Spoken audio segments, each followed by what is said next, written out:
नमस्कार साथियों, मैं हूं कवि अमर आकाश।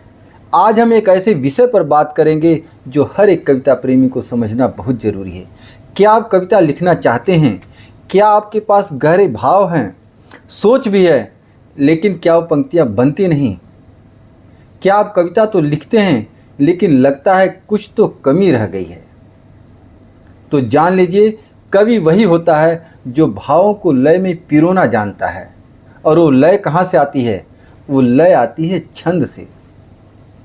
सच पूछो तो छंद कविता की पहली सीढ़ी है।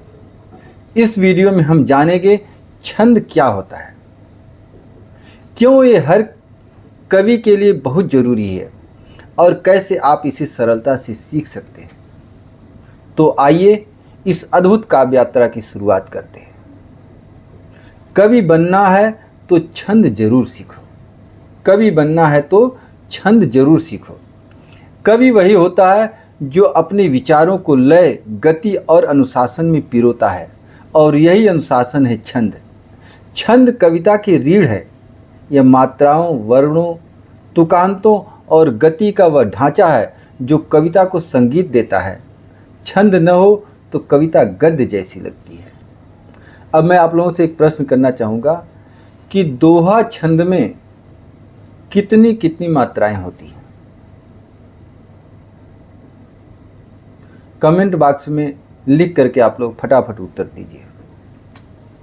देखिए, दोहा, चौपाई, सोरठा आदि छंद के ही प्रकार हैं। एक बहुत प्रचलित चौपाई है, देखिए कि बंदो गुरुपद पदुम परागा, सुरुचि सुबास सरस अनुरागा। देखिए कितनी सुंदर चौपाई, दो पंक्तियों में कितने सुंदर भाव उकेरे गए हैं। इसी प्रकार छंद सीखकर आप भी अपने भावों को प्रभावी ढंग से कविता का रूप दे सकते हैं। कुछ लोग कहते हैं कि हम तो मुक्त कविता लिखते हैं।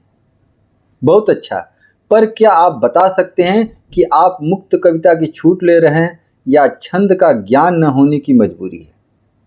मुक्त होना अच्छा है, पर पहले बंधन को जानो। जो छंद में लिखना जानता है वही मुक्त कविता को भी गहराई से लिख पाता है। शब्दों का अनुशासन ही छंद कहलाता है। मन का संगीत फिर कविता बन जाता है। मन का संगीत फिर कविता बन जाता है। तो अब सवाल उठता है कि छंद सीखें कैसे? छंद सीखने के लिए आप सबसे पहले मात्रा की गणना करना सीखिए। फिर दोहा और चौपाई जैसे सरल छंदों से शुरुआत कीजिए। और नंबर 3, कवियों की रचनाओं को छंद की दृष्टि से पढ़िए। और नंबर 4, रोज 2-4 पंक्तियां लिखने का अभ्यास कीजिए। धीरे धीरे आपका मन और आपकी लेखनी दोनों छंद में ढल जाएंगे। बस हर दिन 2 पंक्तियां छंद में बांधो। बस हर दिन 2 पंक्तियां छंद में बांधो। शब्दों को लय दो और कविता के रथ साधो। शब्दों को लय दो और कविता के रथ साधो। अंत में बस यही कहना चाहूँगा कि भाव अगर आत्मा है तो छंद उसका शरीर है, और आत्मा को तभी देखा जा सकता है जब वो शरीर में प्रकट हो।